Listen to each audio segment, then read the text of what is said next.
ọhaneze ndị Igbo ekelekwa m unu nke onye chi ya zere asị m ihe ọma ga-emere nwoke ọ ga-emere nwaanyị onye si ya na-emewele isi abanye n'ihe anyị na-eme ya na-emewele isi eje a na-abụghị isi ije asị m unu ga na-eje unu ga na-abata maka na okporo ụzọ ga na-erube n'isi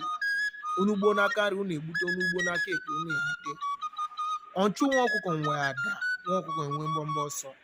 a sị na ọ ga-adịrị onye ukwu mma dịrị onye ta mma ya bụ ndị niile ekwetere n'ihe anyị na-eme all the pure souls ndị niile ekwetere na omenala ndị niile ekwetere na ụwa anwa na ihe ọma ga-eme ihe ọma ga-emere ha ndị si na ihe ọma adịrị mma ka e were ihe ọjọọ saa arụ maka na a sị na mberede yiri dike mana mberede ka ji ama dike na amụrụ dike na mba ka amụrụ ibe ya anaghị esi Igbo bụ ngọ maka ejele